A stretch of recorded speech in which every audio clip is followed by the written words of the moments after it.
Всем привет, меня зовут Георгий Слепцов-Чаухан, я являюсь артистом Национального театра танца имени Сергея Афанасьевича Зверева КУОВа. Сегодня мы проведем мастер-класс игры на хамусе. Хамус — это ударный инструмент, то есть играем указательным пальцем, сюда нужно будет положить верхние зубы, а сюда нижние зубы.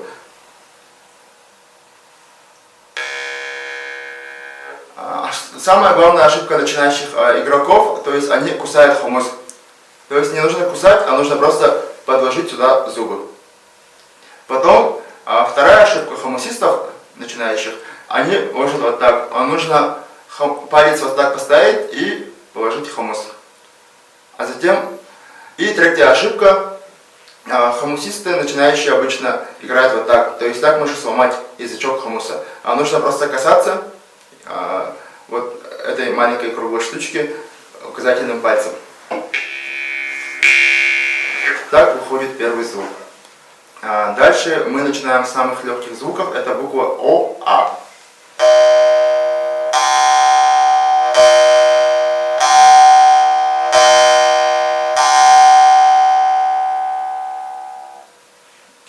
О, А. Теперь добавляем дыхание. На О мы возьмем вдох, на А выдохнем.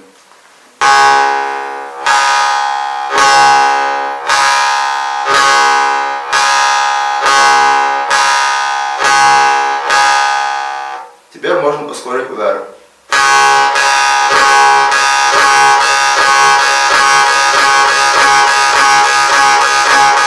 Также можно звуки заменить на И, Э. И также с дыханием.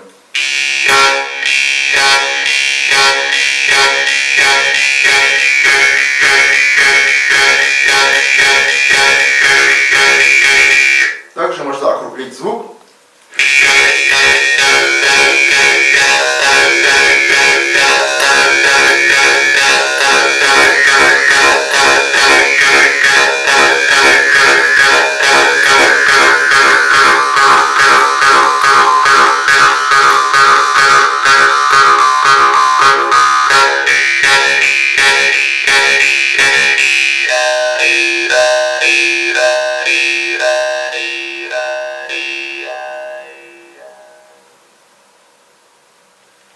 У каждого народа есть собственный хамус. Общее название хамуса называется варган. У каждого хамус играет на нем свою традиционную мелодию. Также у якутского народа, у народа Саха, есть сые тарды, это народная игра. И сейчас примерно исполню сые тарды.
Хамус — это импровизационный инструмент, и на нем можно сыграть разные импровизации.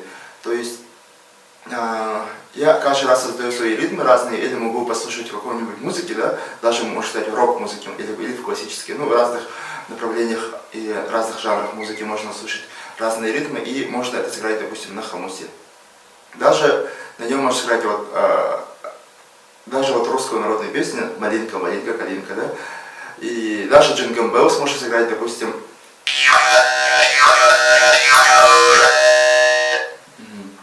Вот. Но говорят, что хомус не играет, а поет. То есть то, что вы поете своей артикуляцией, только как рыба. То есть вы должны произносить все звуки, но про себя. То есть звук не должен быть слышен. Допустим, вот так.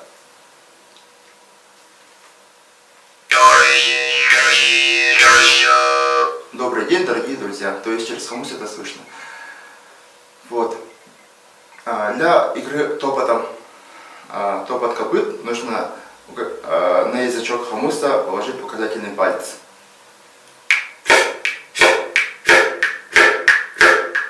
Это то же самое, как игра обычно, да? Только закрываю указательным пальцем.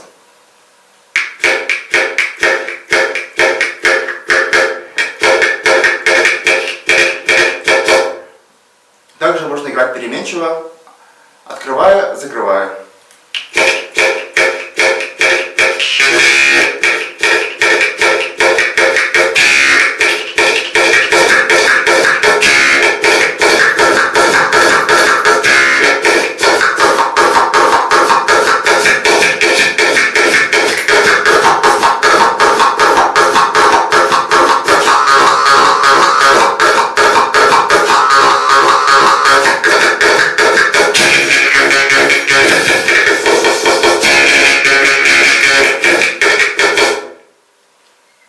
Примерно вот так. Также на хомусе есть игра разными ударами кисти и пальцами.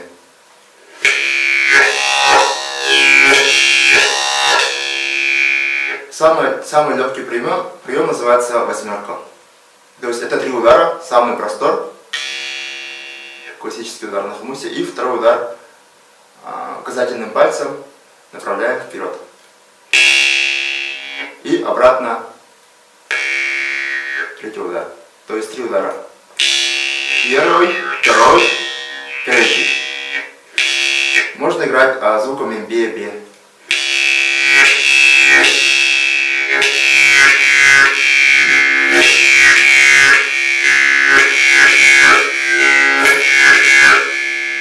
И можно ускорить.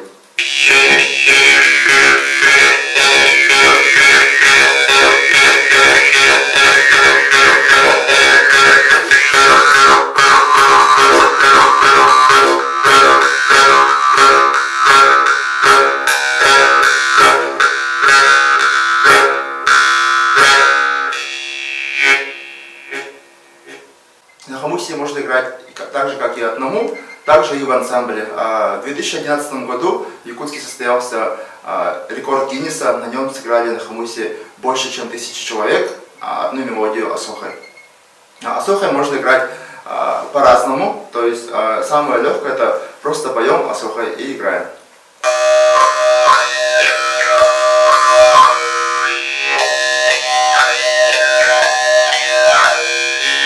Второе, добавляем дыхание и добавляем удары, переменные удары, то есть туда-обратно.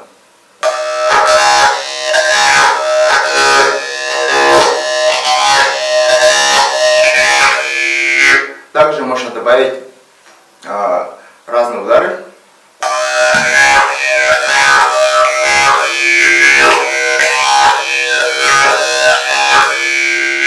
Также можно уже не говорить ахукай, а можно просто, допустим, говорить ля-ля-ля-ля-ля. Это хасаты прием по-якутски.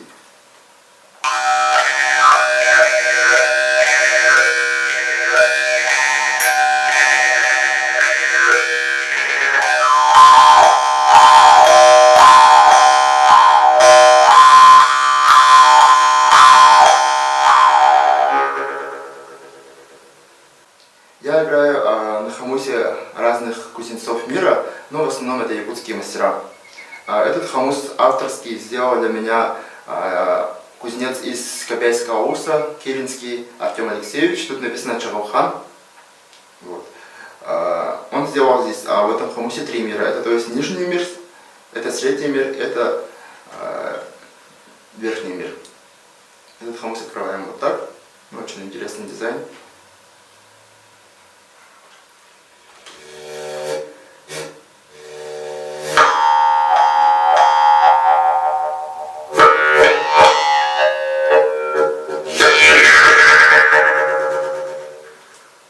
На этом хомусе я в основном играю быстрые композиции, то есть ритмичные, примерно вот так.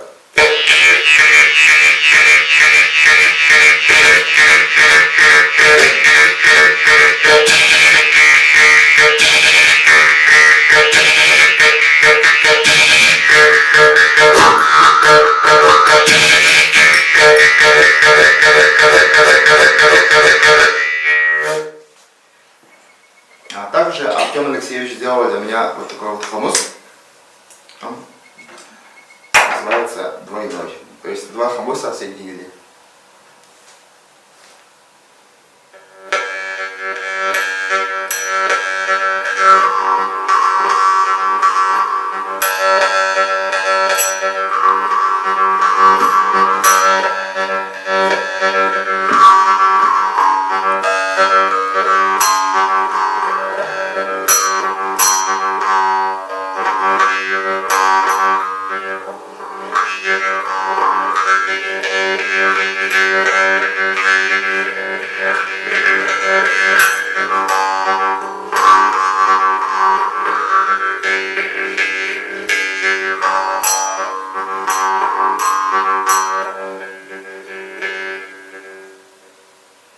Такой вот интересный хомус.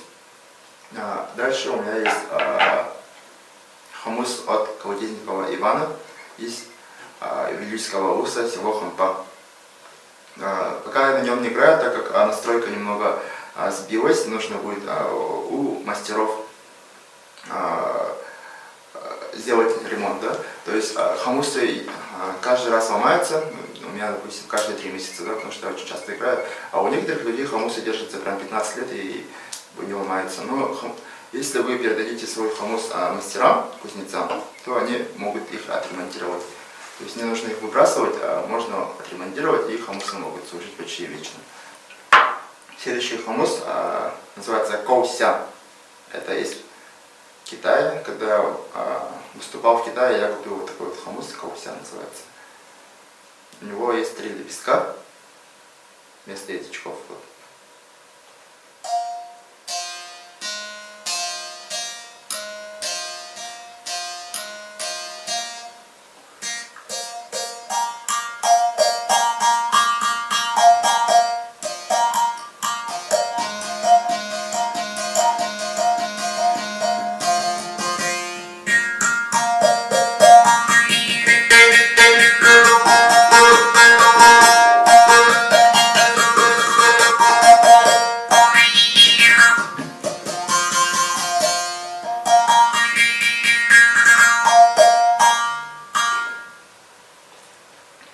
И мои основные хомусы — это Эдуарда Тарабукина, Татинский ус, и Комиссаров Феликс Анатольевич. Он с города Якутск, он работает учителем труда в школе Якутской городской гимназии.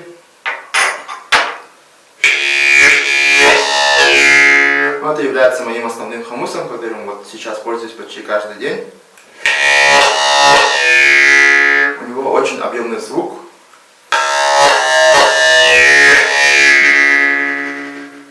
Вот. Вообще хомусы подбирать очень сложно. Я в основном заказываю хомусы. Ну, редко бывает в магазинах тоже можно найти хороший хомус. Для начинающих игроков на хомусе я бы посоветовал с мягким язычком. Допустим, этот хомус тоже подходит для начинающих, ну и так же, как и для профессионалов. Да? Он имеет средний размер, не маленький, не большой, то есть на нем может играть и ребенок, и взрослый. А уже профессионалы могут играть хоть на маленьком хомусе, хоть на большом, и разного звука, также языки могут быть мягкие и твердые. Да? Вот, допустим, на этом хомусе у меня язычок очень твердый, даже острый, можно сказать, а на нем очень мягкий. Вот. В музее хомусов вы также можете найти очень большой хомус, он примерно 1 метр достигает, но на нем не сыграешь, просто можно полюбоваться и сфоткаться. Для вас я сыграю композицию «Дыхание севера».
Когда вы играете на хамусе, обязательно нужно использовать дыхание. Я использую дыхательную тренировку имени Стрельниковой. Это очень сильно помогает, так как при игре на хамусе, если долго играть на хамусе, допустим, то вы очень сильно устаете, как будто вы пробежались несколько кругов стадиона, да? И поэтому не забывайте заниматься дыхательными тренировками.